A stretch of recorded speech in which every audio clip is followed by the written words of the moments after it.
Donc, je me présente, c'est le Ploie, je suis alumni de l'ESTP et de l'IVP personnellement. Je suis un des membres bénévoles d'Alumni for the Planet.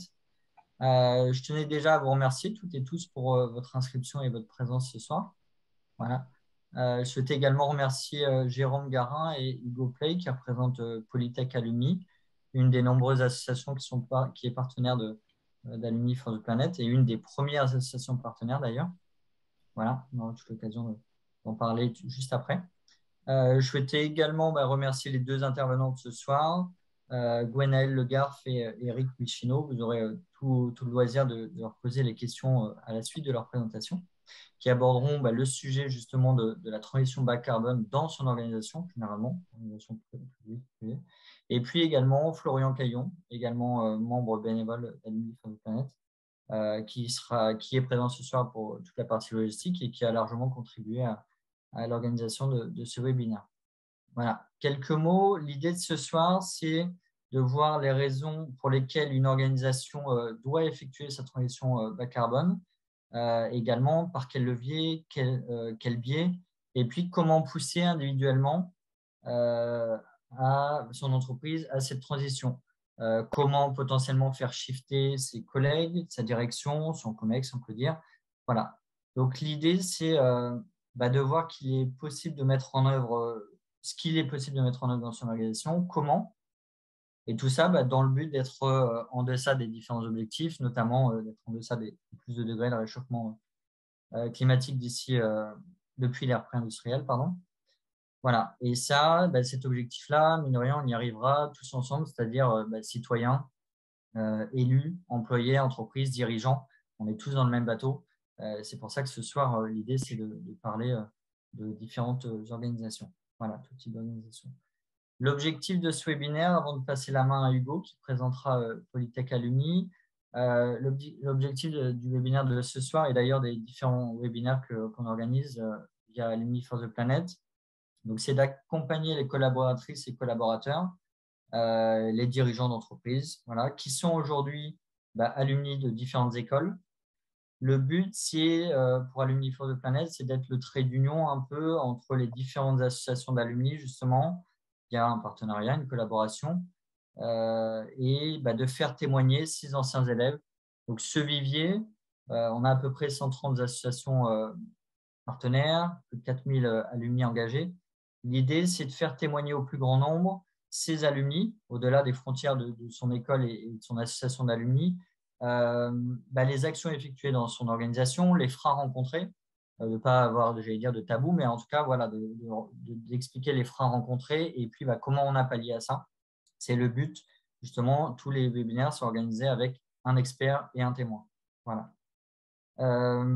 Donc, je le disais, le webinaire sera enregistré et deux dernières choses, je souhaitais remercier, c'est le ministère de la Transition écologique et l'ADEME, qui soutiennent justement Alumni for the Planet, ce qui explique que quelques minutes avant la fin, 20 minutes avant, on vous enverra un sondage dans le chat. L'idée, c'est en quelques questions, en quelques minutes, d'y répondre, si vous pouvez. C'est dans une démarche d'amélioration continue et surtout pour mesurer concrètement l'impact de nos webinaires. Voilà. Je te laisse la main, Hugo, si ça te va. Du coup, je tenais à remercier Polytech Alumni d'accompagner de manière globale la prise de conscience des diplômés de nos différentes écoles. Ils interviennent pas forcément uniquement sur les écoles d'ingénieurs, mais aussi sur les écoles de management, grandes écoles, etc. Je pense que de manière générale, les alumni ont une place de choix pour apporter des solutions techniques et concrètes au sein de nos entreprises et de nos organisations. Et je pense qu'il est temps aussi de passer des concepts à des actions concrètes au sein de nos entreprises. Polytech Alumni, pour revenir un peu, c'est la fédération des diplômés du réseau Polytech et des associations du réseau Polytech. On est assez jeune, on a 5 ans d'existence. Et dès la première année d'existence, on a créé un outil qui s'appelle My Polytech Network, qui rassemble les diplômés sur un seul environnement, une seule plateforme. Et vous pourrez avoir à la fois les news du réseau, des diplômés, mais aussi de vos associations d'anciens et de vos camarades dessus. En 2020, on a lancé plusieurs initiatives comme l'ouverture de services pour les diplômés, pour les entreprises. Et maintenant, la bonne nouvelle, c'est que depuis cette année, on est passé à 100 000 diplômés, ce qui nous fait un beau réseau qui nous permet d'avoir un bon maillage territorial pour pouvoir réaliser des actions tous ensemble au sein de nos entreprises. L'objectif de Polytech Alumni, là, sur les 2 années qui se sont écoulées, qui sont en train de passer, c'est de créer un service, un réseau dynamique auprès des diplômés. On a créé un pôle développement durable et responsabilité sociétale avec aujourd'hui le premier webinaire Alumni for the Planet et Polytech Alumni. On a créé un pôle femmes ingénieurs qui va commencer à faire plusieurs actions à partir de 2023 et un pôle santé et handicap pour nos diplômés. Voilà.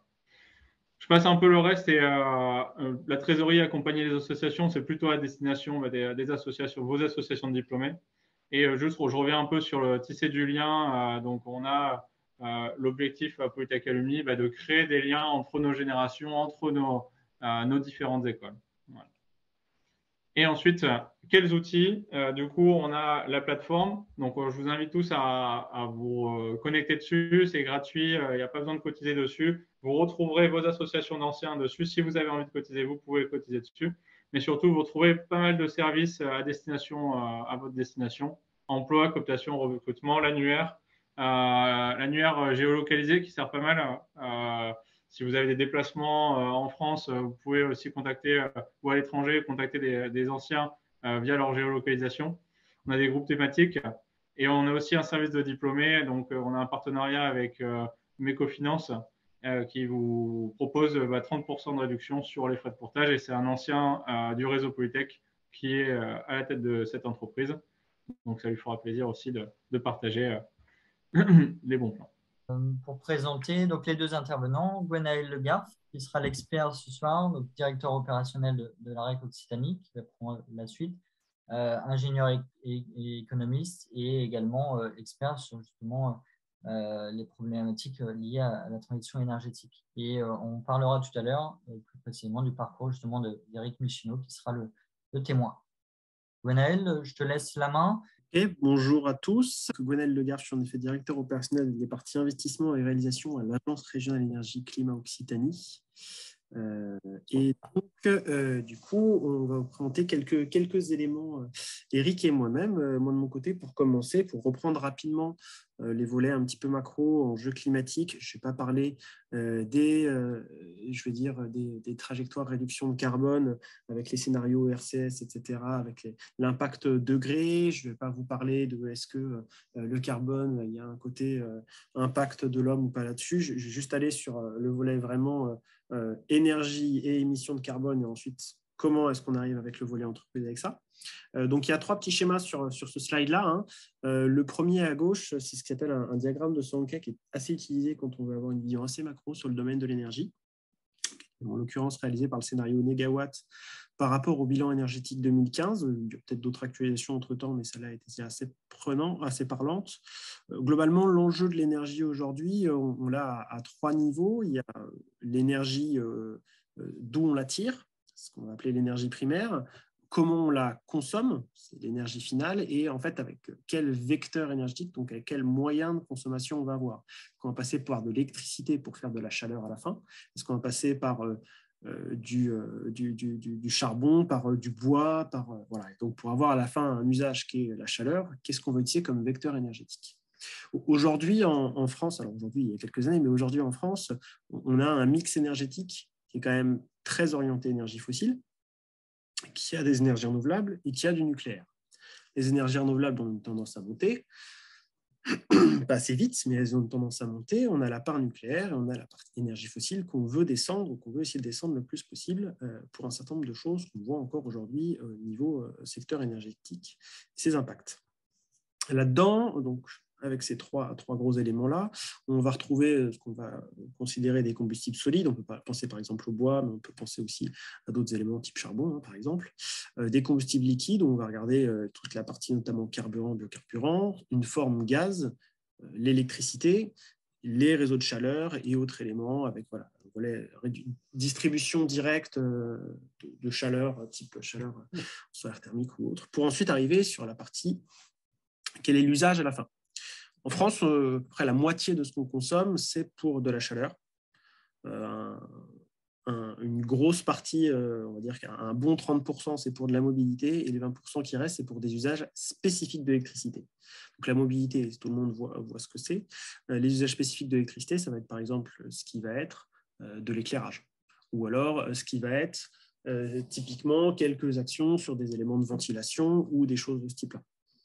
Donc voilà, donc aujourd'hui, c'est comme ça qu'on consomme de l'énergie, avec une part énergie renouvelable, avec une part nucléaire, avec une part fossile. Quand un certain nombre d'acteurs disent qu'ils veulent passer à une transition énergétique plus forte et améliorer leurs enjeux, notamment dans le domaine industriel, pour beaucoup, ça veut dire utiliser un vecteur électricité pour des usages type chaleur. C'est un petit peu ça qu'il faut avoir en tête. C'est-à-dire que beaucoup d'acteurs industriels se disent qu'aujourd'hui, quand ils veulent faire une transition sur leurs émissions et sur du coup leur impact carbone, et ben, l'un des moyens d'action qu'ils ont, c'est comment ils arrivent à électrifier. Donc du coup, à changer le vecteur pour avoir à la fin le même usage. Donc voilà, il y a beaucoup de moyens de travailler déjà sur ce volet énergétique dans un sens très très macro. Quand on veut regarder les émissions et les consommations, il y a de quoi faire sur beaucoup d'éléments. Et donc, c'est quelque chose qu'on verra aussi un petit peu plus tard. Pourquoi est-ce que je parle autant de l'électricité, enfin pas de l'électricité, justement de l'énergie? C'est que quand on regarde par rapport à ce même bilan 2015, les tonnes de carbone émises, sur à peu près 500 gigatonnes de CO2 équivalent, on en a un 4/5e à peu près qui est lié à l'énergie. Il y a d'autres choses à côté. On retrouve la partie agriculture, on retrouve quelques déchets. L'UTFC, pour ceux qui ne connaissent pas, et c'est normal, c'est toute la partie usage des sols. Donc, du coup, on vient mettre ça en contrebalancé, notamment avec l'agriculture, avec la gestion forestière, par exemple. Et donc, ça, on va regarder ce qu'on appelle une approche inventaire. C'est-à-dire qu'on va regarder le sol français et on va dire combien on émet sur le sol français. Donc, on émettait à cette date-là 500 tonnes à peu près. Tout un tas de personnes à raison disent qu'il ne faut pas regarder que l'approche inventaire, il faut regarder aussi l'approche empreinte dans un sens plus général. Donc cette approche empreinte, c'est l'autre petit schéma qui est juste en dessous, avec les flux de carbone, c'est-à-dire tout simplement qu'est-ce qu'on importe comme produit, et donc qu'est-ce qu'on importe comme carbone associé, et qu'est-ce qu'on exporte comme produit, qu'est-ce qu'on exporte comme carbone associé. Donc on voit que l'Europe, ça fait partie des plus gros importateurs de carbone avec les États-Unis. Voilà, donc pour se donner une petite idée très macro sur la partie enjeu énergie-carbone, forcément l'énergie, ça a un gros impact, il y a pas mal d'actions dessus et c'est pour ça que c'est un des vecteurs clés. Ce n'est pas la seule chose qui peut être faite, il y en a d'autres. Et notamment, voilà, vous l'avez aussi bien sur la partie importation de produits que sur la partie autre enjeu énergétique. Si tu peux passer, s'il te plaît, la slide.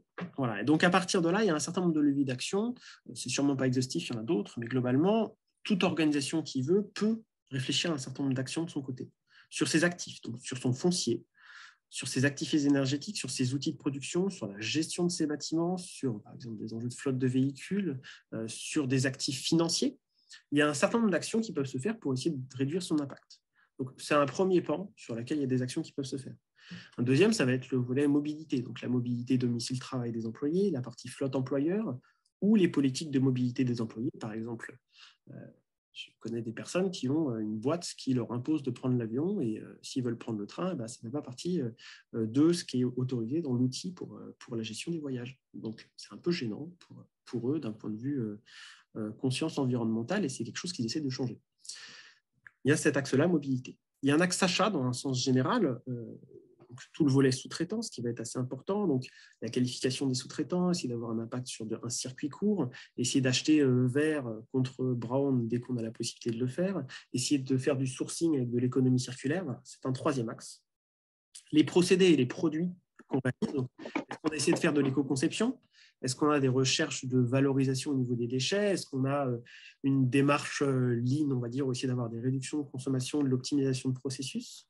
Et est-ce qu'on a des impacts ou est-ce qu'on a des choses qu'on fait sur le volet IT, sur le volet logiciel en interne de l'entreprise? Quatrième axe, procédés et produits. Et le cinquième, qui peut être très très large, c'est tout le volet démarche organisationnelle. Donc déjà, est-ce qu'il y a un état des lieux qui est fait côté audit des émissions? Est-ce qu'on valorise en interne un volet taxe carbone interne? Est-ce qu'on a un budget vert? Est-ce qu'on regarde ce qui est bien, ce qui n'est pas bien dans ce qu'on fait? Est-ce qu'on intègre dans un portefeuille des démarches dans ce sens-là? Et ensuite, il y a comment est-ce qu'on va avoir d'autres actions, notamment sans impacter les résultats. Est-ce qu'on va avoir des actions en interne pour essayer d'inciter à la sobriété? Donc, est-ce qu'on passe du temps pour ça? Est-ce qu'on essaye de créer des groupes internes pour essayer de faire avancer la thématique en interne? Est-ce qu'on valorise l'action des salariés? Ou alors, on va avoir des actions qui impactent le résultat financier de l'entreprise. Est-ce qu'on va essayer de mettre en place une compensation carbone pour essayer d'utiliser de l'argent qui va servir à d'autres à faire des réductions de carbone?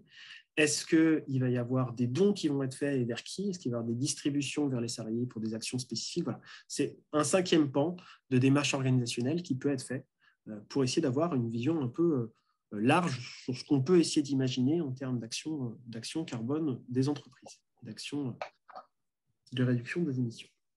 Si tu peux, s'il te plaît, passer à la 3e et ensuite je laisserai la place à Eric, première partie. Un outil qui est assez utile de questionnement et que les entreprises, pour un certain nombre, soit ont l'obligation, soit le font de façon volontaire, c'est le bilan gaz à effet de serre, qui est réparti en 3 scopes. Et historiquement, il y avait le scope 1 et 2 qui étaient obligatoires, et le scope 3 qui n'était pas et qui a évolué au fur et à mesure. Le scope 1 et 2, ça va être très orienté entreprise et consommation directe de l'entreprise, donc les sources de combustion, l'utilisation de biomasse, les procédés directs de l'entreprise. Donc, est-ce que si on est un cimentier, le procédé va amener des émissions? Le scope 2, dans lequel on va retrouver par exemple les consommations d'électricité, les consommations de vapeur, chaleur, froid, donc les consommations d'énergie directe de l'entreprise. Et ensuite, le scope 3, on va regarder l'amont et l'aval d'une entreprise. Est-ce qu'elle a un impact? Elle en a toujours, mais est-ce qu'elle a un impact et lequel surtout? Est-ce que c'est typiquement sur la partie déplacement? Est-ce que sur le volet transport de marchandises, dans son achat de produits, dans ses amortissements? Ou est-ce qu'on va avoir des volets déchets, fin de vie, utilisation des produits et impact aussi de tout ce qui n'est pas forcément directement dans le bilan, par exemple sur du leasing? Donc voilà, c'est les 3 scopes d'activité qui existent. C'est un certain nombre d'entreprises se livrent cet exercice-là assez régulièrement pour essayer de se donner déjà une première vision de ce qu'elles font et de où elles sont bonnes ou moins bonnes sur le volet carbone. Voilà, et donc à partir de là, je te laisse reprendre la main sur l'organisation. Merci, Gwenaël. À savoir que Gwenaël interviendra à la suite pour tout ce qui est montage de projet. Voilà. Je vais te poser une question, Gwenaël. Là, tu as parlé de bilan carbone, bilan GES. Concrètement, est-ce que c'est facultatif? Est-ce que c'est obligatoire? De quelles entités on parle? Alors, la colle exacte sur comment ça se fait, bilan carbone obligatoire que j'essaie de me faire mon séchant direct, tout le monde n'a pas l'obligation. Il y a les entreprises au-delà d'une certaine taille, au sein d'un certain compte financier, je crois que c'est à partir d'un certain nombre d'employés. Voilà, pour les entreprises de 500 salariés, par exemple. Il y a un certain nombre de conditions qui sont faites comme ça, qui imposent du coup à des entreprises de réaliser le bilan carbone là, sachant que avant, comme je le disais, les entreprises qui le faisaient devaient regarder le scope 1 et 2, mais n'avaient aucune obligation sur le scope 3. Et je crois que la nouvelle imposition s'est mise en place à partir de 2017. En tout cas, c'était un impact de la loi de transition énergétique pour la croissance verte de 2015, qui a amené pas mal d'évolutions assez positives. Et donc, à partir de là, voilà, toute entreprise n'a pas l'obligation de le faire. Par contre, en effet, il y en a un certain nombre qui ont des obligations, notamment à partir de 500 salariés, mais aussi avec un certain nombre d'autres conditions, je crois, sur typiquement le chiffre d'affaires. Et ça, éventuellement, j'essaierai de mettre la réponse dans le chat pour tout à l'heure. OK. Je ne vois pas de questions particulières. Surtout, n'hésitez pas dans le chat. On va pouvoir passer à, je te remercie, Gwenaël, à la partie d'Eric. Donc, qui sera le témoin de ce soir. Je te laisse le présenter, mais en tout cas, qui est ex-coordinateur de la stratégie bas carbone chez DP Schenker au niveau de la mobilité. À toi, Eric. Entre autres. Merci pour votre invitation déjà. Pour commencer, j'espère que ce que je vais vous expliquer là et ce témoignage pourra, je ne sais pas, vous inspirer, vous motiver à changer les choses au sein de vos organisations. En tout cas, c'est l'objet. Donc, n'hésitez pas en retour, comme le disait Cédric, à poser vos questions. Enfin, je répondrai avec plaisir. Enfin, si je peux, en tout cas. Voilà. Et pour commencer, ce que je vous propose, c'est juste d'expliquer d'abord qui je suis et d'où je parle. En quelques chiffres, j'ai 43 ans, j'ai 2 enfants et je suis engagé. Je ne vais pas m'étendre beaucoup sur cet aspect-là, mais ça a son importance quand on s'engage dans sa vie perso. Très souvent, ça rejaillit aussi sur la vie professionnelle et ça fait partie de motivations qui sont un peu entremêlées. Quand je dis je suis engagé, j'ai été président d'Asso. Le monde associatif, je connais un peu. On verra que ça a une importance dans ce que j'ai pu avoir la chance de mettre en place dans mon entreprise. J'ai été conseiller municipal parce qu'à un moment, je trouvais que ça pouvait être une bonne occasion de faire changer les choses, etc., etc. Et donc, j'ai pas mal d'exemples comme ça qui fait que engager, c'est un terme, mais c'est peut-être aussi hyper actif, j'en sais rien. Mais j'ai toujours mené des projets en parallèle de mes projets purement professionnels. Mon parcours professionnel, c'est 25 ans dans le transport routier de marchandises et d'aérien et de maritime sur la fin. J'ai commencé en tant que chauffeur routier il y a bien longtemps. C'est presque anecdotique aujourd'hui, c'était le tout début. Et puis très rapidement, j'ai repris mes études et puis j'ai occupé plusieurs postes, plutôt des postes commerciaux. Je suis parti de commercial jusqu'à directeur d'un service commercial d'une quarantaine de personnes dans une entreprise qui s'appelle Schenker France, chez qui j'ai travaillé 18 ans. Vous voyez un petit camion là sur la droite dans la photo. Et Schenker France, c'est en quelques mots un gros transporteur. C'est le 2 ou 3e transporteur mondial. C'est le 2 ou 3e transporteur en France aussi, avec une spécialité qui s'appelle la messagerie. C'est-à-dire, en gros, c'est la poste pour les gros colis et les palettes. Voilà, donc 6000 personnes. Je crois que j'ai des chiffres qui apparaissent pas. Bref, 6000 personnes, une centaine de sites en France. Donc une grosse entreprise qui fonctionne comme une grosse entreprise, avec des fonctions support, avec un siège qui est assez centralisé, avec une histoire longue depuis 1925. Donc voilà, une entreprise comme beaucoup d'autres en France qui se posent des questions sur son modèle économique et puis sur son impact et ses impacts. J'ai eu la chance de faire un executive MBA en 2019-2020 grâce à mon entreprise, DB Schenker, qui m'a largement accompagné dans ma montée en compétences sur tout un tas de sujets, compétences qui sont aujourd'hui axées sur le commerce, mais aussi sur le management, sur la gestion de projet, et maintenant sur la décarbonation. Et j'ai profité de cet executive MBA d'Audencia pour orienter mon mémoire et mon travail de 2 ans sur la décarbonation de mon entreprise, de DB Schenker, ce qui m'a permis d'aligner mes convictions personnelles anciennes avec ce pourquoi je me levais tous les matins sur mon travail, que j'aime beaucoup, que j'aimais beaucoup, parce que j'ai évolué depuis. Ça fait 4 mois désormais que je travaille dans une startup qui est partenaire de DB Schenker. Donc, c'est une forme de continuité. Ça s'est fait de façon totalement, j'allais dire, souple et linéaire. Et cette startup-là a vocation à décarboner les camions. Donc, je suis toujours dans le. Il y a une forme de trend, il y a une forme de logique en fait dans l'apprentissage que j'ai pu avoir tout au long de ma carrière. Peut-être, avant de passer au slide d'après, lorsque j'ai produit le mémoire autour de la décarbonation de Schenker, il y a plusieurs pistes qui s'offraient à moi. Et celle qui a été la première à être mise en place, ça a été de construire, de créer un programme de décarbonation qui s'appuie largement sur ce qu'expliquait Gwenaël juste avant, c'est-à-dire les différents scopes. En clair, quel est l'impact négatif de mon entreprise sur la carbonation, par exemple. On est parti de ce constat-là. Et puis de là, ça m'a permis de réfléchir à la mise en place d'une structuration, d'une façon de travailler qui a amené à la décarbonation de l'entreprise.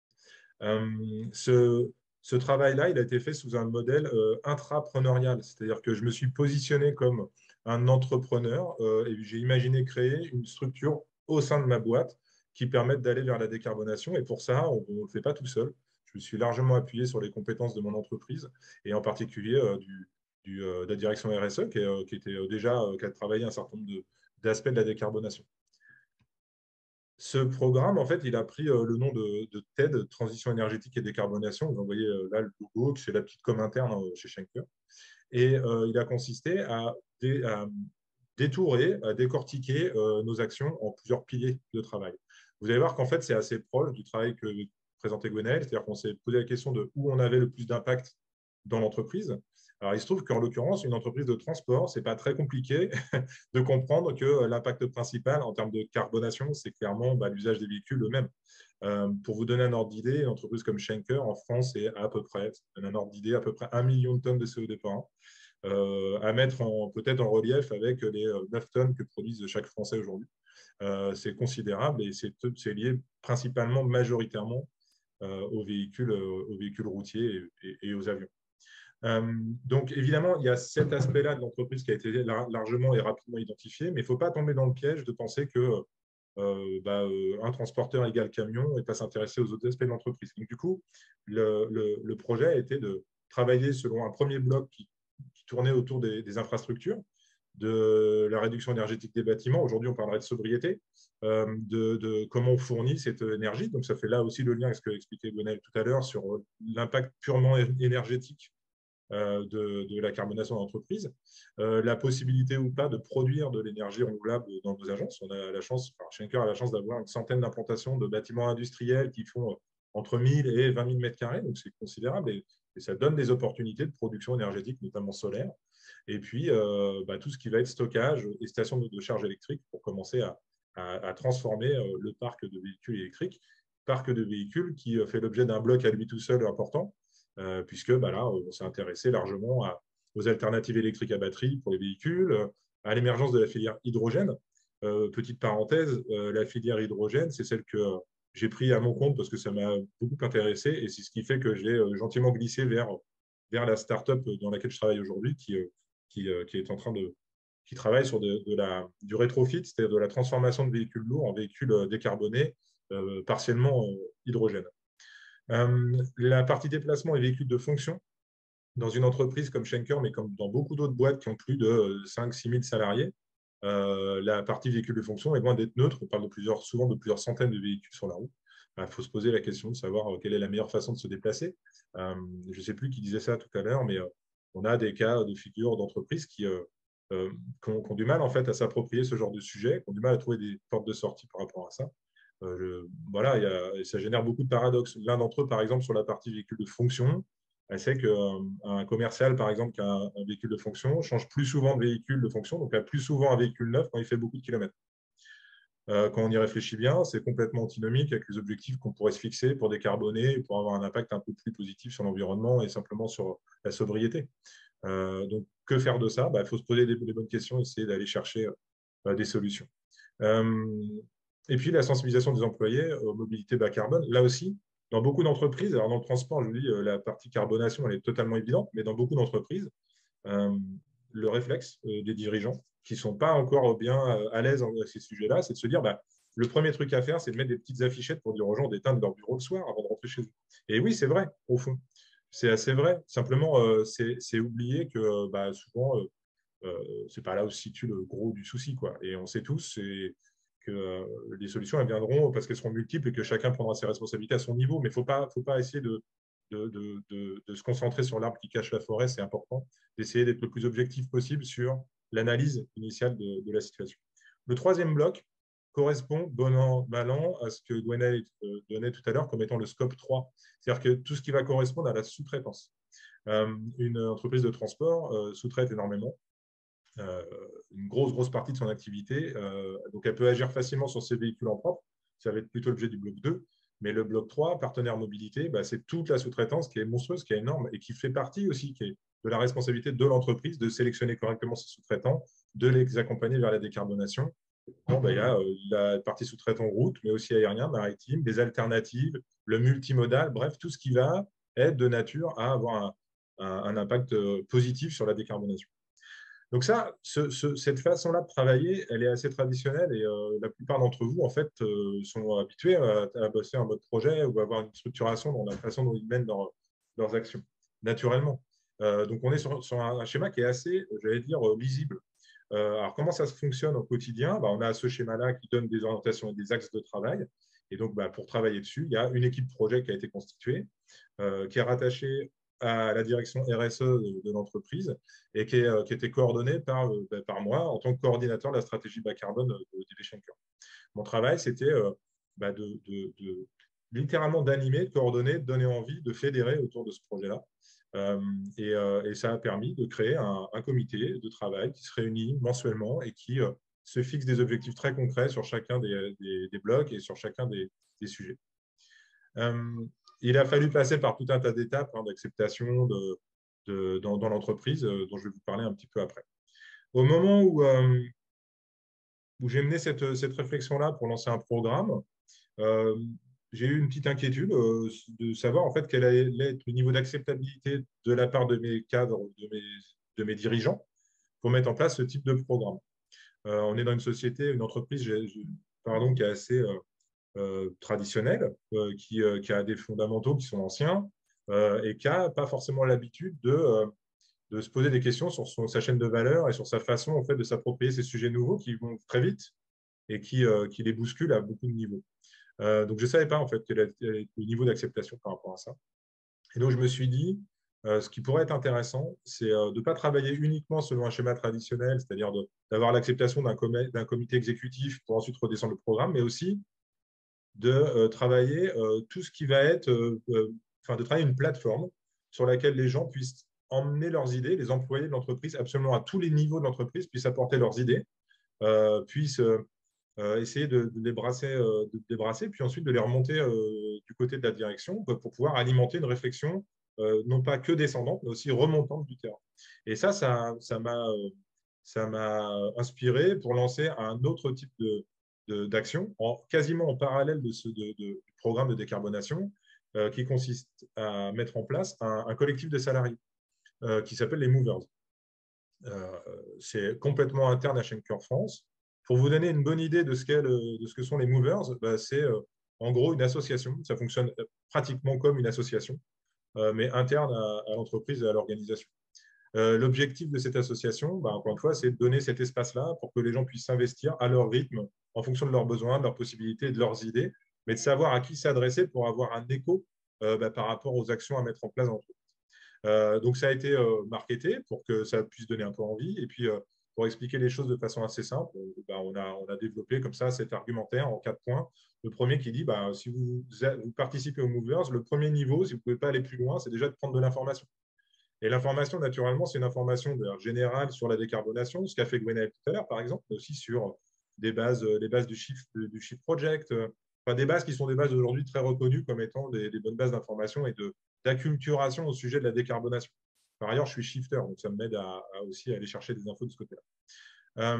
Le deuxième sujet, c'est vous pouvez aussi donner votre avis. C'est hyper important dans une entreprise, et surtout une grosse entreprise, quand elle veut lancer un nouveau programme, un nouveau projet, de pouvoir s'assurer du niveau d'acceptation, d'acceptabilité du projet en interne. Et il n'y a pas beaucoup d'outils pour ça. Donc là, par exemple, je vous donne un exemple très concret qui est lié au transport, mais qui est calcable dans d'autres types d'industries. C'est demain, si on met en place des véhicules à gaz ou des véhicules électriques, peut-être qu'on va s'adresser à tous les shifters, conducteurs routiers de l'entreprise, qui sont nombreux, en leur disant, vous en pensez quoi, vous, de ça? Comment vous accepteriez de travailler avec ça? Pour commencer à se donner une idée de l'acceptation de cette idée-là, et puis voir si c'est plutôt quelque chose à pousser, quelque chose à transformer, quelque chose à accompagner, pour pouvoir jauger en fait de l'action à mener sur ce sujet. Le troisième point, c'est la participation à des projets. Il y a des projets qui émergent, qui doivent se structurer et qui nécessitent d'avoir un certain nombre de savoir-faire. Donc, on peut s'inscrire sur ces projets-là. Et enfin, on peut aller plus loin et piloter les projets en disant, moi, j'ai une super idée, j'aimerais bien, non seulement j'ai l'idée, mais en plus, je veux bien la piloter dans l'entreprise. Et ça serait vraiment sympa. Donc, voilà. Et donc, les fondamentaux de l'entreprise, d'entreprise, non, de l'association des Movers, ou du collectif d'employés, de salariés des Movers, c'est que les infos sont partagées en continu et l'adhésion est totalement volontaire, totalement ouverte pour tout le monde. C'est essentiel pour avoir l'acceptation de tout ça et puis que les gens s'approprient en fait le sujet. Donc, juste en synthèse, les deux actions que j'ai menées parce que je m'étais vraiment fixé comme objectif, clairement, de décarboner l'entreprise par tous les moyens qui étaient à ma disposition pour pouvoir pousser l'entreprise à se poser ces questions-là. Ça a été une action qu'on pourrait dire, pardon pour l'anglicisme, mais top-down, avec le comité exécutif qui porte le projet, qui redescend une structuration, qui motive les gens à y participer, qui libère du temps, etc., en mode projet pour pouvoir faire avancer le sujet. Ce qui est très puissant quand ça fonctionne bien et que tout le monde est d'accord avec l'objectif. Et un autre plan d'action qui était plutôt bottom-up, en disant, voilà, faisons émerger les idées et démontrons à l'entreprise et donc à ses dirigeants qu'il y a une attente de la part des employés, mais aussi des clients, de toutes les parties prenantes de l'entreprise qui sont en attente d'actions concrètes pour décarboner l'activité en général et le transport, la mobilité en particulier, concernant Schenker, bien sûr. Je pense j'espère en tout cas que ce sont des exemples qui peuvent vous inspirer dans d'autres types d'industries, naturellement. Bien entendu, il faut se poser la question de savoir comment ça peut s'adapter et comment ça peut se structurer, mais voilà, je pense qu'une partie de ces actions-là sont calcaires. J'ai dernière petite diapo à vous partager. Pour pouvoir déployer ces deux axes que je viens de décrire, voilà, j'ai essayé de synthétiser les actions qu'il a fallu mener. Sur la partie TED, donc programme officiel, disons ça comme ça, la première action, je veux dire, le premier facteur de succès, ça a été la structuration du programme et la crédibilité du programme. Ce qui l'a rendu crédible, ce programme, c'est que d'une part, je n'ai pas travaillé tout seul sur le mémoire, je n'ai pas travaillé tout seul en fait, sur la maquette du programme, j'ai travaillé avec des gens qui sont des experts chacun en leur matière, tant sur les infrastructures que sur les véhicules, etc. Et donc, j'ai créé une petite communauté de gens qui étaient convaincus et qui ont eu envie de travailler avec moi sur le sujet. Et donc, au moment où on va voir la direction en disant on a une super idée, quand on a des experts autour de soi et que manifestement, on a déjà travaillé le sujet, qu'on s'en est fait une bonne idée, on est quand même beaucoup mieux armé que quand on arrive juste en disant ce serait vachement bien de décarboner. Donc, il y a un travail préparatoire qui a été assez important. Après, j'ai aussi la chance d'avoir une expérience longue dans l'entreprise, d'avoir eu des postes clés. Et donc, du coup, ça me crédibilise aussi. Si ce n'est pas votre cas, l'idéal, c'est d'avoir l'appui de quelqu'un qui a l'écoute attentive de la direction, en commençant par ça, pour avoir une forme de sponsoring de quelqu'un qui est en mesure de pouvoir pousser un sujet fort en direction. Et donc, ça nous emmène à la conviction. C'est-à-dire qu'à un moment, non seulement il faut passer du temps à acculturer, à expliquer le sujet et pour pouvoir engager les gens. C'est comme dans tout mode de transformation de l'entreprise ou des organisations, la toute première étape à jamais louper, en fait, c'est cette notion-là d'engagement, cette notion-là de coalition en fait, autour d'un sujet commun. Et donc, du coup, ça a été un travail que j'ai mené d'explication avec des membres de la RSE pour une prise de conscience. C'est un peu le travail que certains d'entre nous font avec le shift, la fresque pour le climat, etc. Il y a un moment où il faut dézoomer un peu les choses et les reposer dans leur contexte. C'est essentiel. On ne pourra pas demander aux gens de prendre une décision s'ils ne maîtrisent pas ou s'ils n'ont pas une bonne connaissance, une bonne notion de l'environnement qui les entoure. J'ai pris cette image-là l'autre jour et je vous la propose, mais il ne faut pas non plus aller en frontal avec les dirigeants, parce que très souvent, ce n'est pas très productif et on va plus passer de temps à faire de la vente interne que, j'allais dire, de la conviction ou de la conviction. Et donc, du coup, l'image que je vous propose, c'est plutôt l'image du judo. Alors, je ne suis pas du tout judoka, mais j'aime bien cette image-là. Il faut comprendre comment fonctionne son entreprise et quels sont ses moteurs de décision pour les utiliser et les emmener en fait vers le changement. C'est ce qui s'est passé chez Schenker. Les premières discussions qu'il y a pu avoir avec le comité exécutif, ça a tourné. On est tombé dans tous les panneaux habituels, c'est-à-dire oui, il faut éteindre la lumière. On ne se posait pas trop la question des véhicules, ce qui semble aujourd'hui un peu étonnant, mais c'est souvent un réflexe en fait. Et puis le deuxième sujet, c'était d'abord on gagne de l'argent, puis quand on gagnera de l'argent, on aura de l'argent et donc du temps pour pouvoir s'occuper de la décarbonation, ce qui est là aussi un réflexe qui est complètement commun en fait dans les entreprises. Et donc l'objet, ça a été d'expliquer plutôt que en engageant en fait un schéma de décarbonation, eh bien, on ouvre aussi des opportunités. On n'apporte pas des problèmes, on ouvre des opportunités à l'entreprise pour pouvoir aller chercher des parts de marché, de la conviction auprès des employés, et puis une dynamique qui est une dynamique super positive. On n'est pas dans une dynamique négative, on est dans une dynamique positive de remise en cause. Et ça, faut avoir la capacité d'exprimer, d'expliquer et de donner envie d'aller dans cette voie-là. Et puis enfin, il faut l'animer. C'est-à-dire qu'on ne peut pas juste proposer un programme comme ça sans avoir déjà prévu les étapes d'après, comment ça doit marcher, comment on le structure. Et un point qui me semble essentiel, dont Gwenaëlle reparlera tout à l'heure, je crois, c'est la partie finance. C'est-à-dire qu'à un moment, dans une entreprise, ce qui donne en fait le tampon final de la validation d'un programme, d'un projet, de ce que vous voulez, c'est quand ça existe d'un point de vue financier.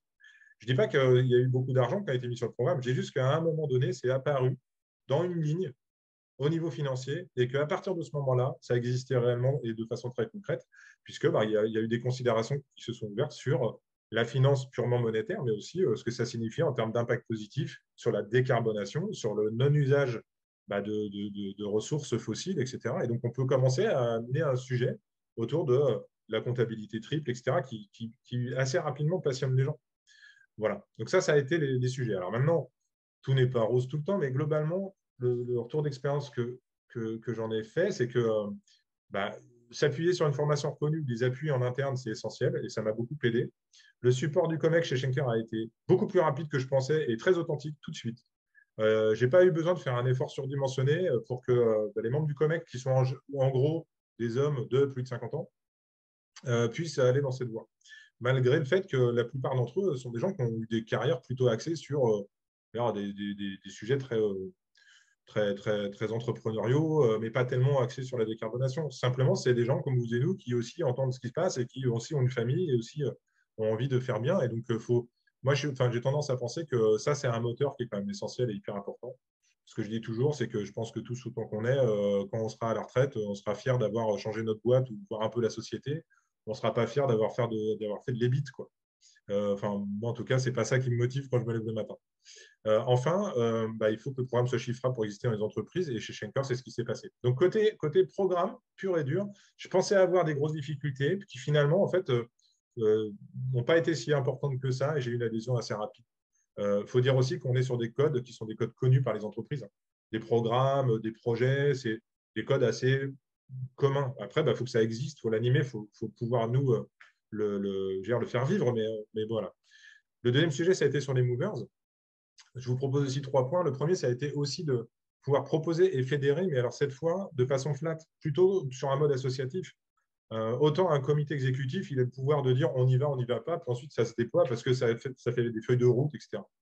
Autant quand on fait les movers, la première des choses, c'est d'être certain que quand on va proposer le programme movers, enfin, le projet movers, il faut qu'il y ait avoir du monde autour de soi et que ça parle en fait aux gens. Il faut que ça soit dans le mindset de l'entreprise, il faut que ça touche à la culture de la boîte.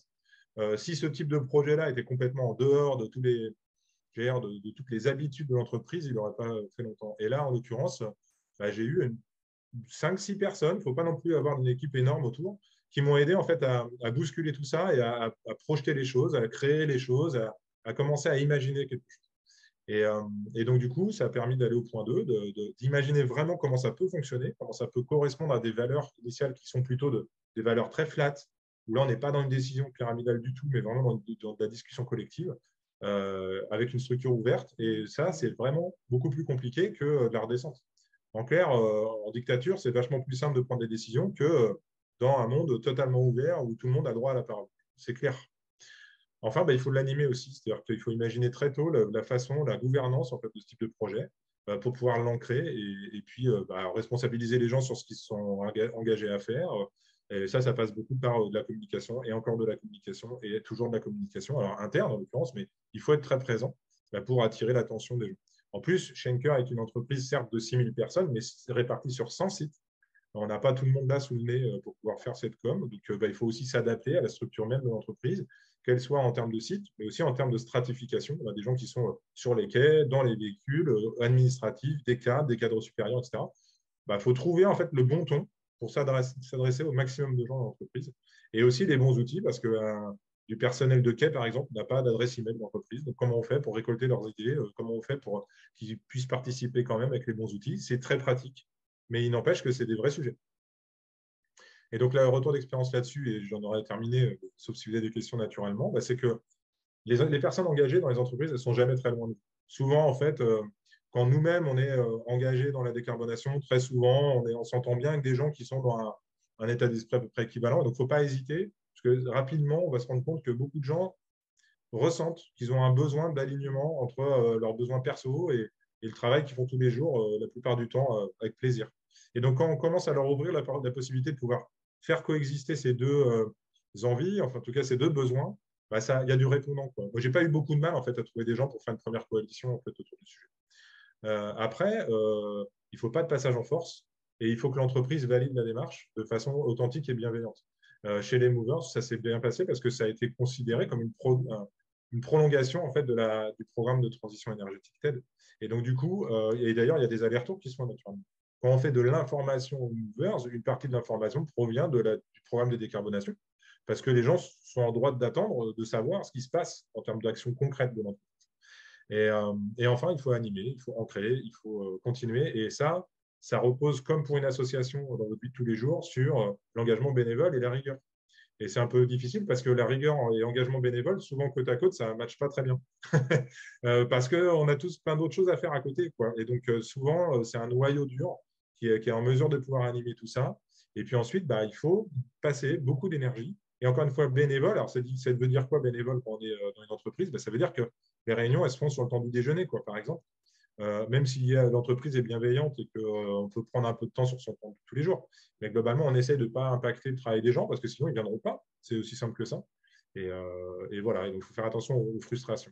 Pour vous donner un ordre d'idée, le programme TED, et ce sera ma conclusion, mais le programme TED a déjà engagé tout un tas d'actions, a engagé plusieurs millions d'euros pour, par exemple, produire de l'électricité sur les agences, par voie d'ombrière solaire notamment, par rapport à l'ancienneté des sites. Donc, il y a plusieurs programmes qui ont été lancés comme ça.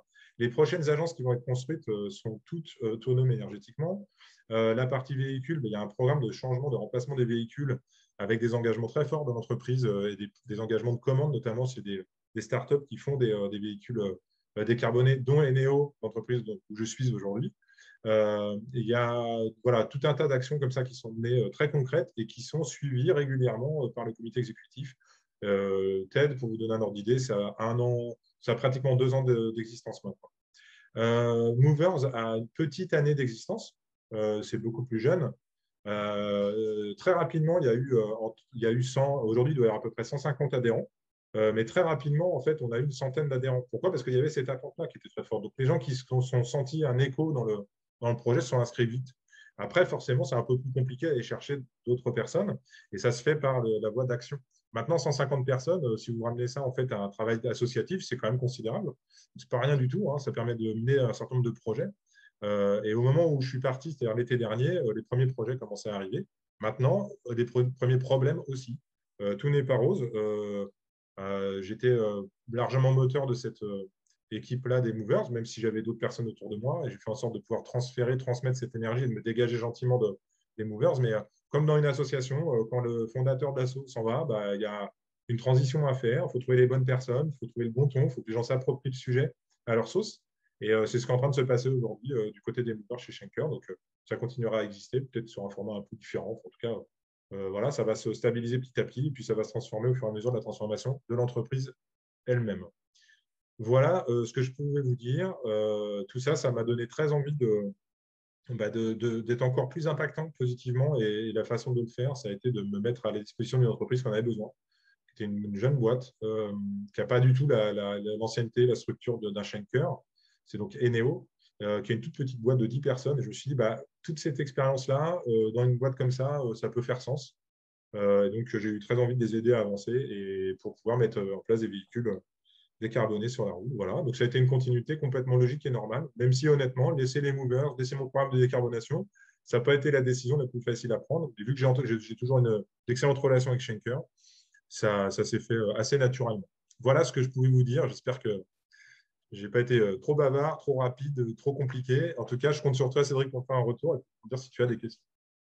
Merci beaucoup, Eric. C'était bien, c'était complet. Ça a amené à différentes questions. Bon, je vais prendre un peu dans l'ordre. Il y a Jean-Pascal qui demandait tout à l'heure, alors des fois tu as un peu répondu à ça, savoir si ça avait été réalisé un bilan GES pour construire le plan de décarbonation, et puis concrètement, comment vous aviez fait pour prioriser les différentes actions. Alors, en répondant en 2 fois, oui, il y a eu un bilan carbone qui a été fait même avant que la loi ne contraigne l'entreprise. En fait, il faut quand même que je rende clairement hommage au service RSE de Schenker, parce que le service RSE était déjà présent, déjà très actif.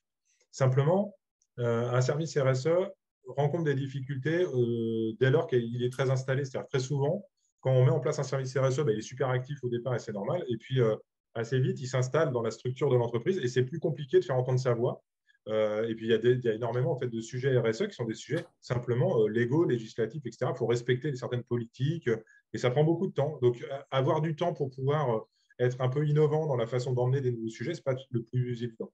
Et donc, je pense que le binôme entre la RSE, le patron de la RSE qui s'appelle Tariel Chameroy chez Schenker et moi a été très porteur, parce que moi, quelque part, je n'ai pas du tout un parcours RSE, hein. J'ai un parcours de commercial dans une entreprise de transport.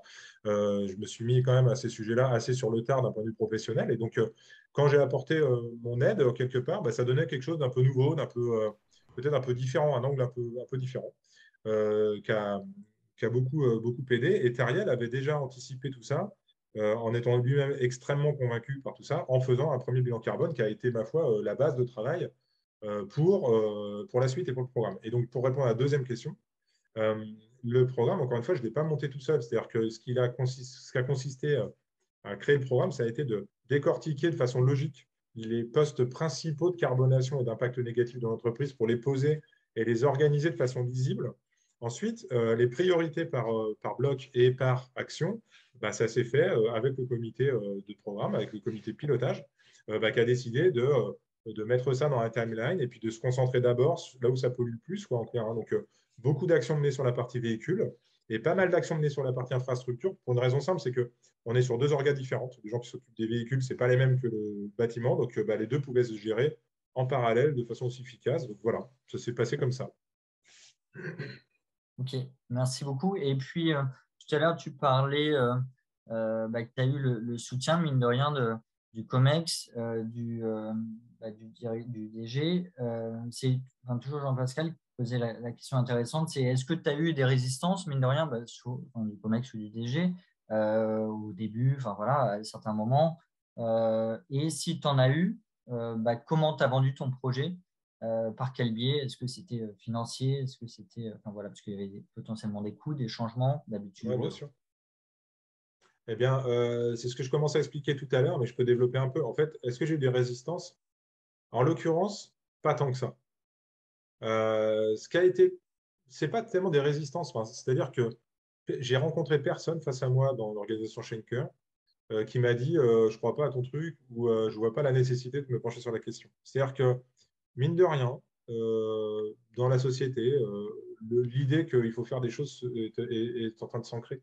Aujourd'hui, ça serait quand même très compliqué pour quelqu'un qui est climato-sceptique de faire entendre sa voix, c'est très compliqué.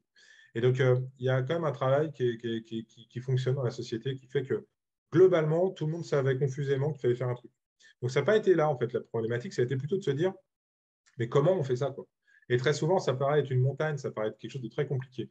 Et la bonne façon de le faire, en tout cas, c'est ce qui a fonctionné chez Schenker, c'est d'essayer d'expliquer tous les bénéfices que peuvent avoir en fait cette mise en œuvre, qui sont des bénéfices parfois je veux dire, hyper concrets sur la décarbonation elle-même et qui, moi, me semble être le principal, mais qui n'est pas forcément l'argumentaire qui touche le plus les gens. L'argumentaire, par exemple, pour un financier, ça va être que ça peut s'intégrer dans le plan de l'entreprise sans avoir un impact financier énorme. Ça peut être aussi pour la partie RH que ça touche directement à la marque employeur et à l'attractivité de l'entreprise. Ça peut être pour le directeur commercial qu'à un moment, nos clients ils sont en attente très forte de solutions et que ça peut être différenciant sur le marché. Il y a un moment, en fait, il faut avoir une approche qui est une approche stratégique. C'est-à-dire qu'il faut en fait que ces actions-là puissent être traduites dans la stratégie de l'entreprise. Et il ne faut pas se cacher que faire un exécutif MBA où on touche justement à tous les aspects de la stratégie d'entreprise, ça m'a beaucoup aidé à structurer ce discours et à structurer ça. Donc, c'est en s'adressant de façon individuelle aux membres d'un comité de direction qui sont des décideurs qu'on arrive à déverrouiller les choses. Et avant de présenter les choses au comité exécutif en soi, je suis d'abord allé voir chaque membre pour expliquer quel était mon projet et avoir son adhésion pleine ou partielle. Il y a certains qui étaient un peu moins convaincus que d'autres, hein, c'était à des degrés divers, mais au moins, ils ne découvraient pas le sujet. Ils avaient eu le temps en fait, de se faire un peu à l'idée. Et puis, je veux dire, la cerise sur le gâteau, ou en tout cas, la dernière impulsion, elle est portée par le président de l'entreprise. Parce que c'est lui, en fait, qui est garant de la stratégie de la boîte.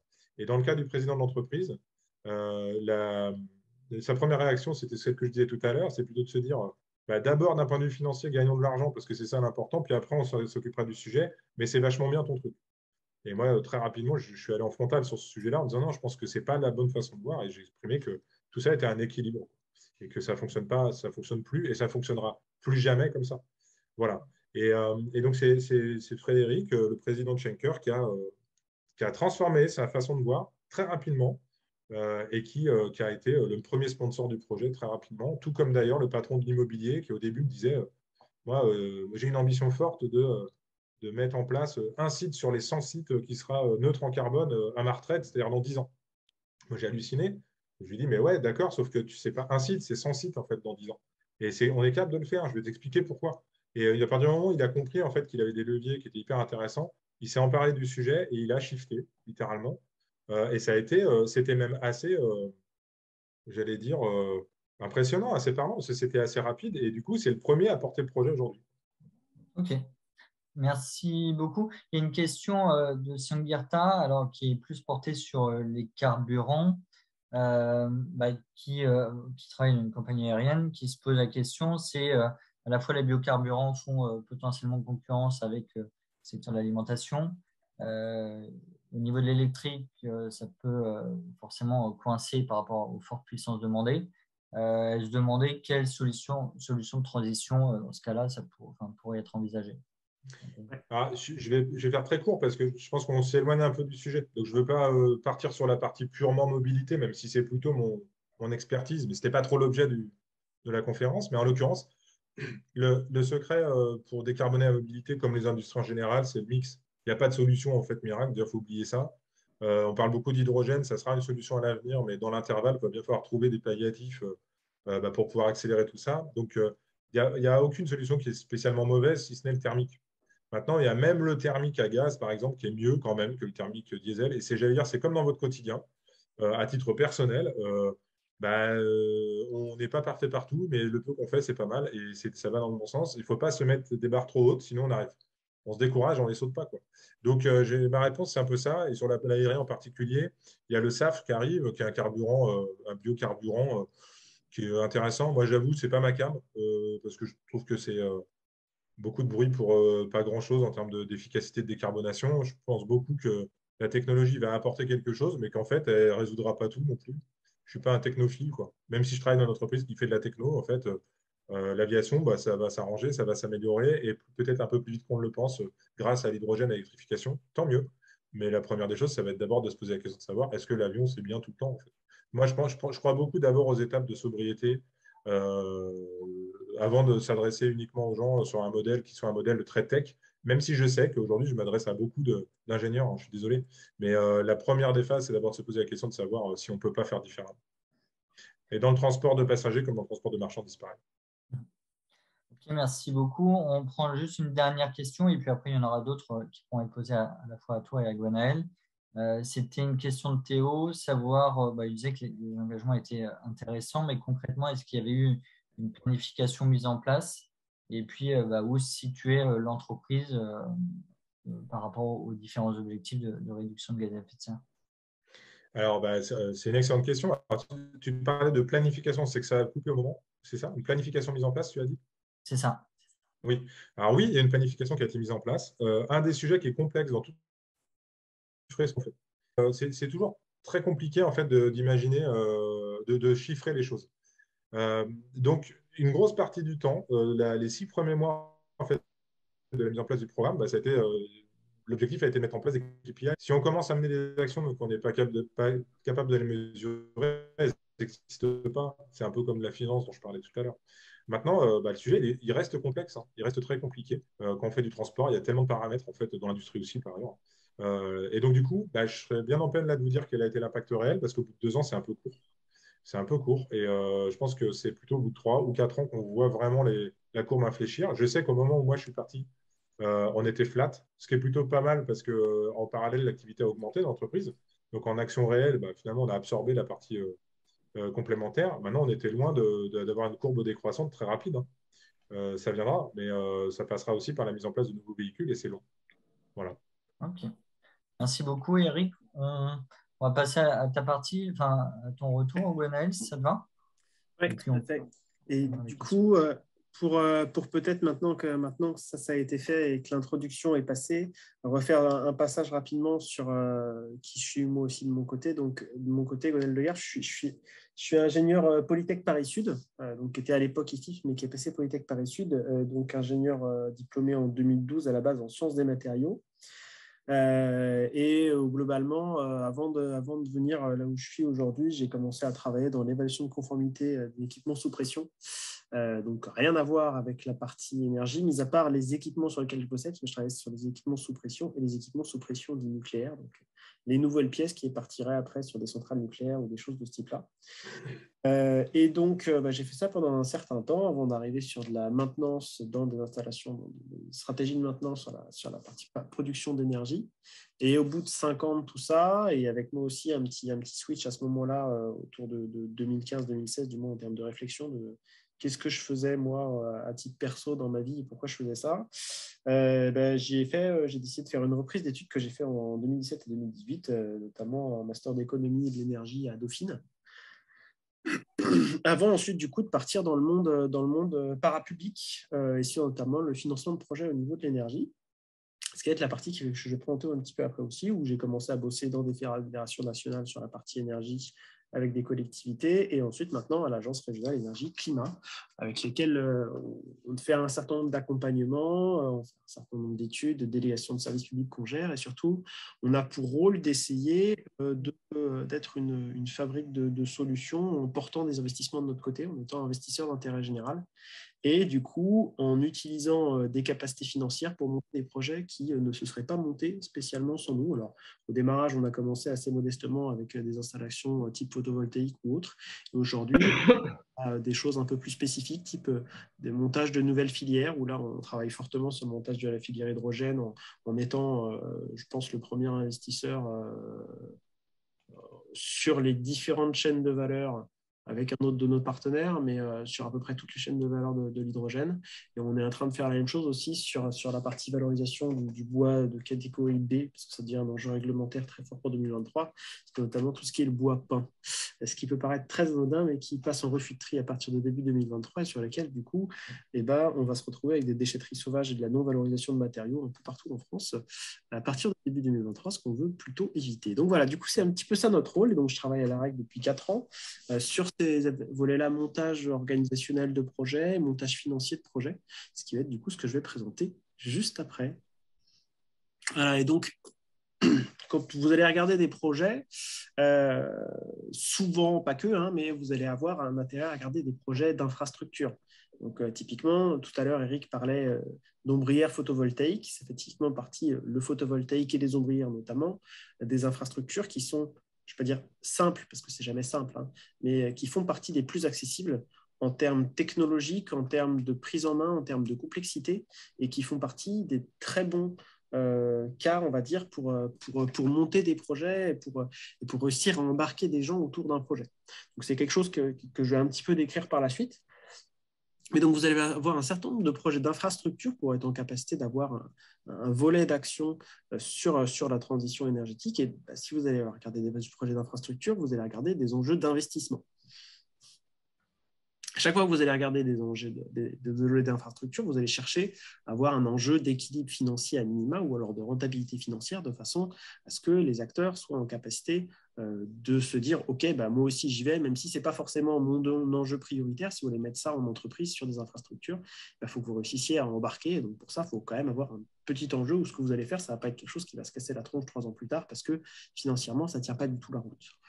Donc à partir de là, si vous voulez faire ça et que vous voulez inciter votre entreprise à le faire et que vous avez trouvé un cas d'usage avec des ombrières, vous savez que c'est à peu près rentable, qu'il y a un temps de rentabilité, un temps de retour sur investissement qui se fait et qu'il y a une rentabilité qui se trouve, vous allez essayer d'embarquer votre entreprise là-dedans.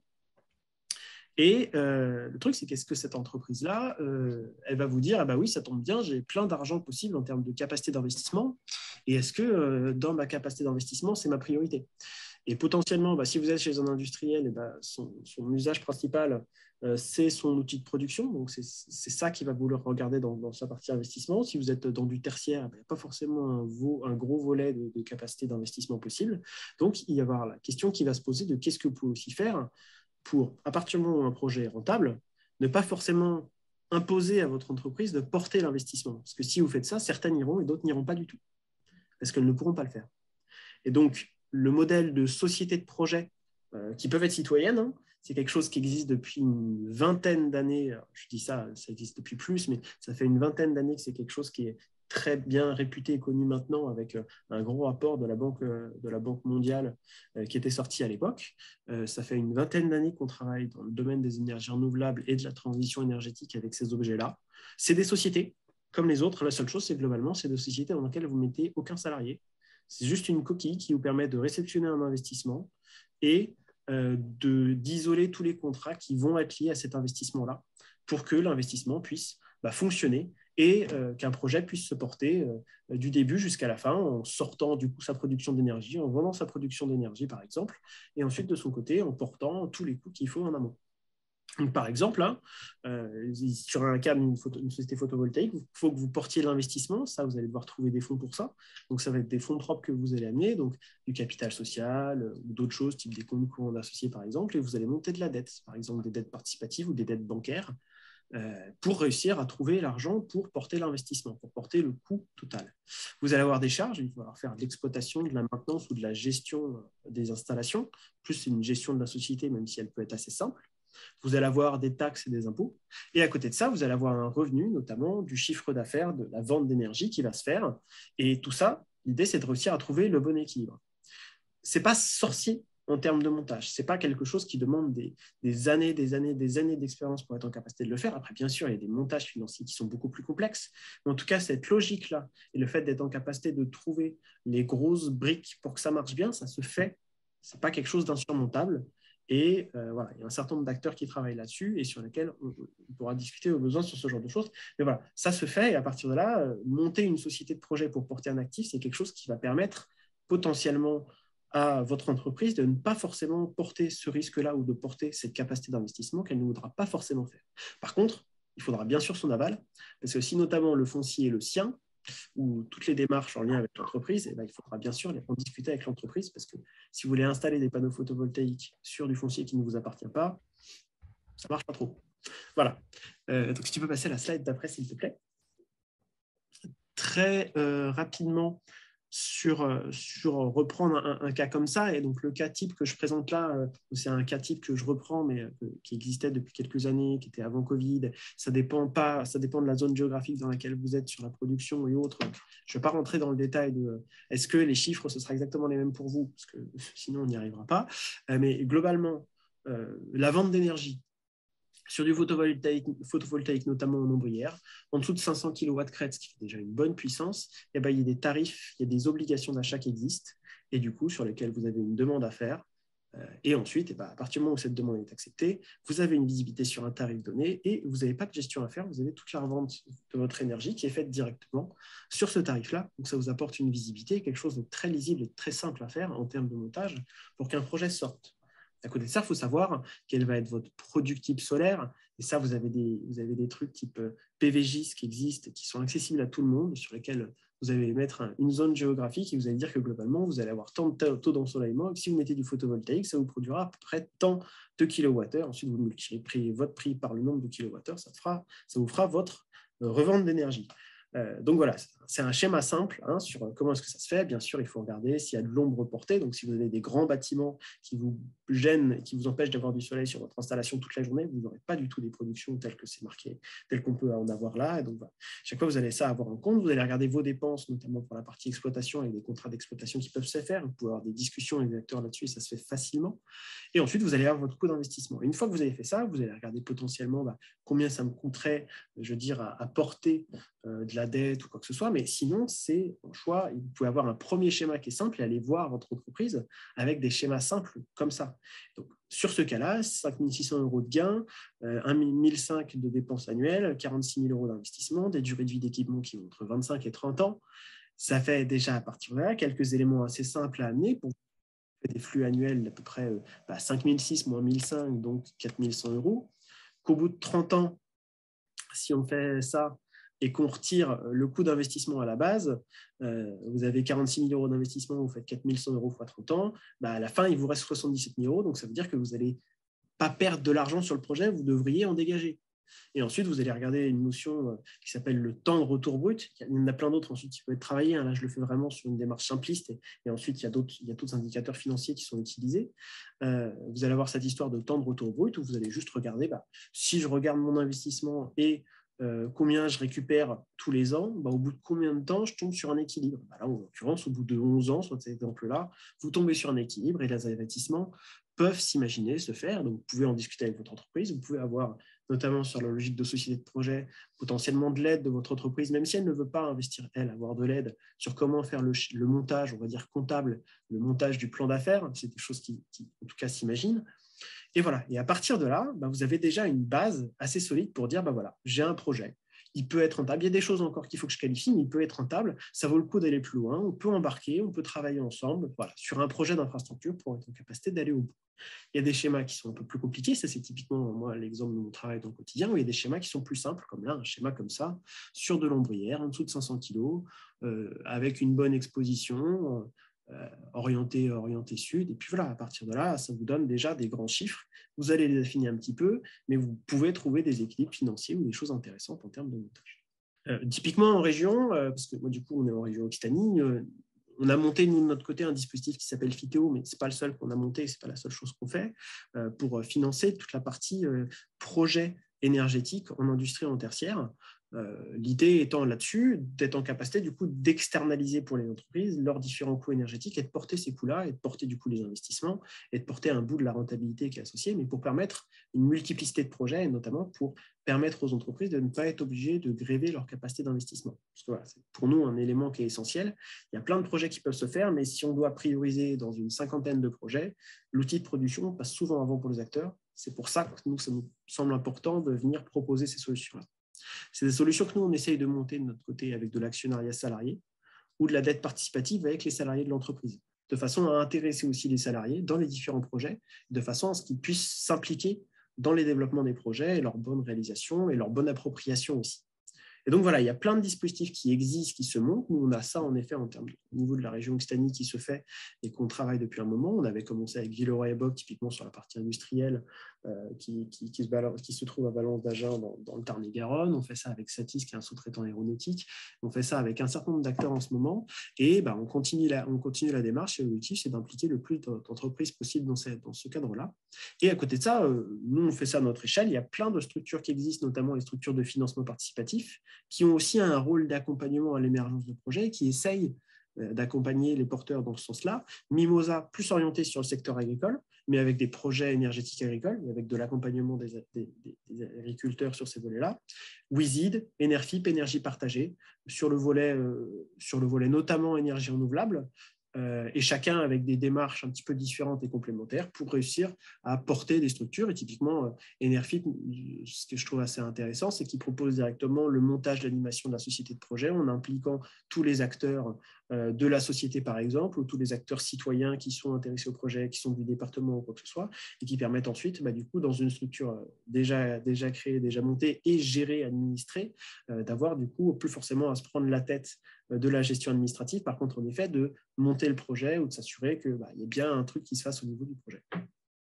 Voilà pour ce partage.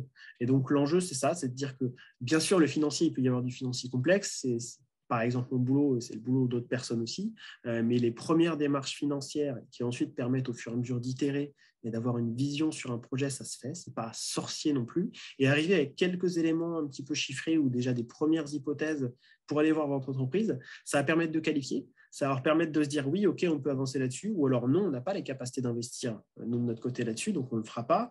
Mais dire oui, mais est-ce qu'on ne peut pas, nous, dans ce cas, monter une société avec les salariés pour essayer de monter quelque chose de ce type-là, où là, potentiellement, il peut y avoir un accueil qui est très différent, et notamment dire, dans ce cas, on fait ça, nous, on va le monter, par contre, on veut quand même un accompagnement de l'entreprise dans la structuration, dans le montage du plan d'affaires, et donc, ça a un intérêt pour nous d'échanger. Donc voilà, tout ça se fait, et ces logiques-là de société de projet permettent de développer un certain nombre de projets du territoire. Ce n'est pas ça qui fera tout, ce n'est pas ça qui gérera les projets sur lesquels la rentabilité est très compliquée ou alors où il n'y en a pas. Mais par contre, ça permet déjà de déployer un certain nombre de projets d'infrastructures qui peuvent se faire. Ok, merci beaucoup Gwenaël. Je vais regarder les différentes questions. Moi, j'avais une question, et puis il y en avait au début. J'avais une question, c'est est-ce que il y a des points de vigilance à avoir que tu aurais en tête pour réaliser un montage? La première des choses, c'est de jamais se dire je suis sûr que j'ai pensé à tout.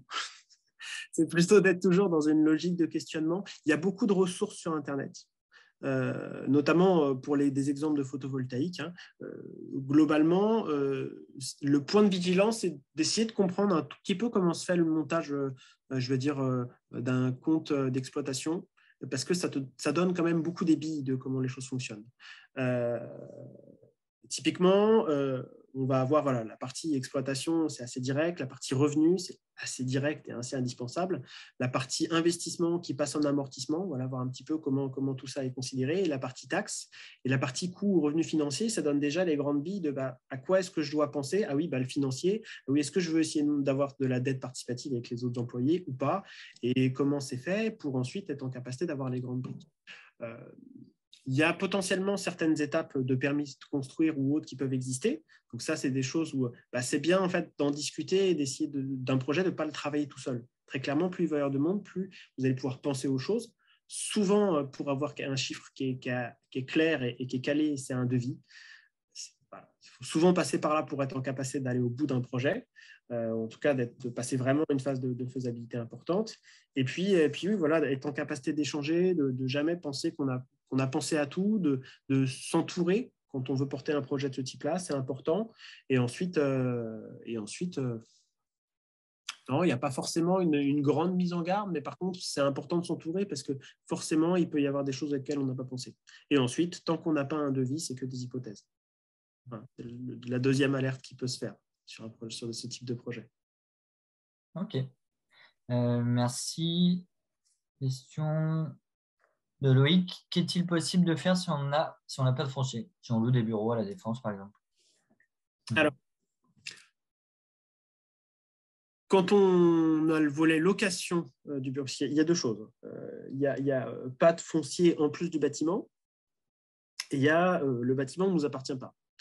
Donc c'est là où revenons je veux dire, un chouïa en arrière sur ce que je disais tout à l'heure. Dans les différents actifs de la société, potentiellement, la société a un portefeuille financier et potentiellement, elle détient des choses qui peuvent être du foncier, qui peuvent être des participations financières dans d'autres structures, qui peuvent être, etc. etc. Et donc, déjà, l'entreprise a peut-être quand même des moyens d'action, même si sur le lieu de travail, il n'y a pas forcément le foncier qui va bien ou quoi que ce soit. Quand on est locataire, il y a la possibilité d'échanger sur une règle de participation. C'est-à-dire que y a la logique directe qui est de dire je suis locataire, je veux que mon employeur fasse des travaux d'efficacité énergétique et que moi je prenne le revenu de ces travaux d'efficacité énergétique. Ça ne marche pas toujours à 100%. Et par contre, il y a des règles sur le volet, c'est pas partage de la valeur le terme, mais partage avec une augmentation des loyers ou quoi que ce soit, le fait de dire moi je suis prêt à payer un peu plus cher sur les loyers pour réussir à ce qu'il y ait des travaux d'efficacité énergétique qui se fassent, jusqu'à une couverture des coûts d'investissement de tant de pourcents, n'importe quoi. C'est des choses qui se font et si l'entreprise est prête à en discuter, ça se fait. Ensuite, dans ce qui est dans la location, dans ce qui est à la charge de l'entreprise et ce qui n'est pas à la charge de l'entreprise, c'est intéressant de se poser la question et de poser la question. Parce que, par exemple, la partie éclairage pourrait ne pas faire partie des attributions du propriétaire, mais des attributions du locataire. Et c'est aussi de loyer dit clos couvert. Donc, je ne suis pas un grand expert, mais où typiquement, le système énergétique avec la chaufferie, c'est à la charge du locataire, de l'entreprise locataire. Et par contre, le bâtiment, l'isolation, c'est à la charge du propriétaire. Et donc ensuite, il faut réussir à regarder qu'est-ce qu'il y a à la charge de qui pour voir quels projets peuvent se faire. Et ça, même si on n'a pas forcément un foncier, on ne va pas forcément regarder du photovoltaïque, des panneaux photovoltaïques, on peut quand même essayer de regarder ce qui peut se passer en toiture. Ce n'est pas forcément plus simple, mais ça se fait. Et ensuite, on peut aller regarder dans le bâtiment les gisements d'économie avec un peu d'investissement. Et ça, potentiellement, soit aller en discuter avec le propriétaire du bâtiment, soit c'est déjà à la charge, on va dire, du locataire. Mais voilà, il y a une discussion à avoir souvent avec le propriétaire pour essayer de voir comment tout ça se passe. Et puis, si au bout d'un moment, on s'en va du bâtiment, comment est-ce qu'on peut essayer de valoriser une action bénéfique qu'on peut amener au profit d'un futur locataire, tout ça. Voilà. C'est de la discussion à créer. C'est forcément pas le plus évident, mais ça ne veut pas dire qu'il n'y a rien à faire. Ok, merci Gwenaël. J'en profite juste, prenez quelques minutes si vous pouvez dans le chat, Florian a envoyé le petit sondage pour une amélioration un peu continue de webinaire et puis voir un peu les impacts. Il y avait une question. Tout à l'heure, il y avait une question sur les SAF. J'aimerais bien compléter les panneaux. J'adhère complètement à ce que dit Eric sur le fait que la SAF, le SAF, c'est bien, mais c'est pas ça qui va tout faire. Et il y a un gros volet aussi de comment est-ce qu'on conçoit demain la mobilité avion Donc, c'est clairement quelque chose d'important. Si on revient sur les SAF, technologiquement, qu'est-ce qui va se passer ou qu'est-ce qui peut se passer? Dans les SAF, il y a un volet hydrogène. L'hydrogène, ce n'est pas l'énergie qu'on va mettre partout. Ce n'est pas le truc qui va être efficace partout et qui va faire ce qu'il faut pour que ça sauve le monde. Parce que déjà, c'est qu'un vecteur énergétique et que ça nécessite une énergie en amont. Souvent, on veut faire ça avec de l'électricité. Donc, de l'électricité, il faut produire de l'électricité en amont, etc., etc. Donc, il y a des enjeux de rendement et donc il y a des enjeux de prix. Et donc, ce n'est pas la solution miracle pour tout. Aujourd'hui, par contre, ce qui est en train d'être travaillé, c'est comment est-ce qu'on réussit à recréer du kérosène vert. Alors, je sais, là, comme ça a l'air d'être très bizarre, mais en gros, l'idée, c'est comment est-ce qu'on arrive à faire de l'électrolyse pour créer de l'hydrogène, d'aller chercher du carbone qui a été récupéré en séquestration carbone. Donc déjà, technologiquement parlant, faut y aller, hein. De prendre ces deux aspects-là, de les recombiner et du coup de recréer une chaîne carbonée kérosène qui du coup sera adaptée au moteur et ensuite d'être en capacité d'utiliser ça dans les avions, du coup, je veux dire, à l'ancienne, comme on fait aujourd'hui, peut-être avec quelques modifications, mais qui ne seront pas un rétrofit complet au niveau des avions. Donc, c'est pas forcément le truc miracle, mais c'est un truc qui est en train d'avancer. Et par contre, ce qu'il faut savoir, c'est que la filière hydrogène, aujourd'hui, tout le monde a du mal à trouver aussi le débouché parce qu'il y a pas mal de monde qui se lance, mais pas forcément beaucoup d'acheteurs, on va dire, côté technologique dessus. Et un des moyens aussi pour les entreprises, pour les compagnies de ligne ou autres, de faire essayer d'avancer ça, c'est peut-être de mettre un petit billet pour essayer de voir comment ça avance pour que ça puisse avancer. Voilà, je le dis juste parce que c'est une filière qui n'est pas simple, qui n'est pas la filière qui va tout résoudre sur la transition énergétique, loin de là. Mais par contre, pour que des SAF de ce type-là avancent, il y a peut-être un effet à jouer aussi sur essayer d'avancer un peu sur le volet hydrogène et de mettre un petit billet pour que ce soit une filière qui se développe. Ok, merci Lionel pour tes précisions. Merci beaucoup. Il y avait une question, alors il y en a auxquelles on n'a pas répondu, il y en avait une qui s'adresse à vous deux, hein, sur comment s'entourer concrètement, Eric. Comment, par exemple, tu t'es entouré, pas des bonnes personnes, mais des personnes qui ont été réceptives, comment les trouver aussi. Voilà. Est-ce que, par exemple, est-ce qu'on pourrait dire ça, c'est le rôle d'un RSE, mais ce n'était pas un RSE, et comment tu as fait? Voilà. Comment ça s'est fait? En fait, assez naturellement, ça n'a pas été un effort surdimensionné parce qu'à partir du moment où il y a longtemps qu'on travaille dans une organisation et dans une entreprise, on connaît un peu les gens avec qui on fraye, quoi. Et donc, du coup, j'ai pensé en parler autour de moi, tout simplement. Et puis, ça m'a permis d'identifier assez vite, finalement, les gens qui se montraient intéressés par le sujet. Voilà. Ça a été d'ailleurs concomitant avec la mise en place de plans d'action par ma voix, mais très largement repris par la RSE sur la partie fresque pour le climat ou sensibilisation au climat. C'était une occasion en fait de mener les deux de front, c'est-à-dire de se dire voilà, comment on pourrait faire pour sensibiliser les gens. Et si vous êtes déjà sensibilisé, est-ce que ça vous dirait de jouer avec moi à monter les movers, quoi. Donc voilà, c'était assez simple finalement, il n'y a pas eu une tactique de dingue, c'était plutôt être à l'écoute des gens, écouter un peu ce qui les motive, et puis en parler, proposer. Okay.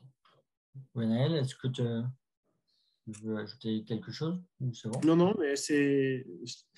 Alors, c'est qu'en fait, il y a un volet-là entreprise et quand on trouve le relais en entreprise, et en effet, il faut en discuter, c'est toujours pareil, c'est génial. Et je pense que ça itère aussi, je veux dire, avec l'entourage, c'est-à-dire que c'est aussi des projets qui peuvent maturer, qui peuvent se faire challenger, ou alors des idées qui peuvent arriver en discutant aussi en dehors de son boulot de qu'est-ce qui pourrait être intéressant à faire. Et donc, c'est là-dessus où, voilà, très clairement, et là, pour cet exemple-là, c'est clair, hein, tout le volet entreprise, il est essentiel et je pense qu'il y a un jeu d'intelligence collective qui doit réussir à se créer là-dessus. Mais même, en fait, bien s'entourer, c'est peut-être juste aussi de temps en temps être en capacité de dire un peu ce qu'on essaie de faire. Là où on se pose des questions, là, on peut galérer parce que ça peut aussi déboucher pas mal de situations.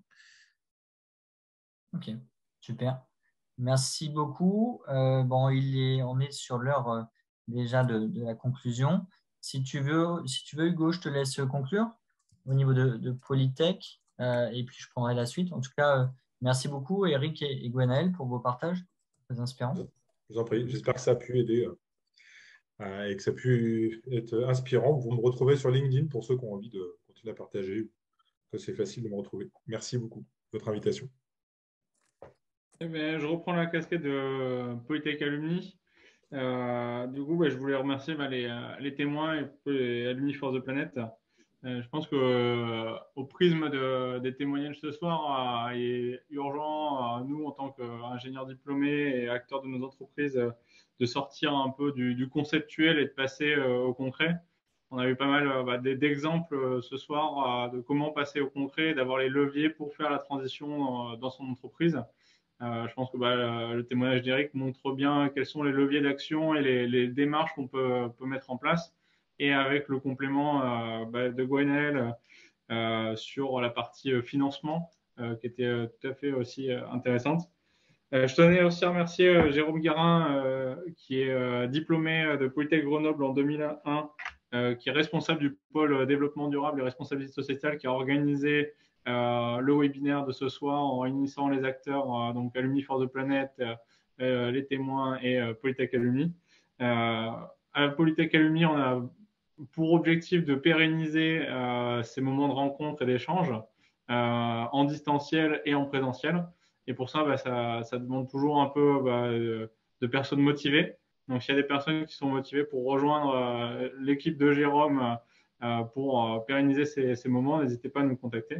Et dernier message avant de passer la main à Alumni for the Planet, c'est n'hésitez pas à rejoindre la plateforme My Polytech Network.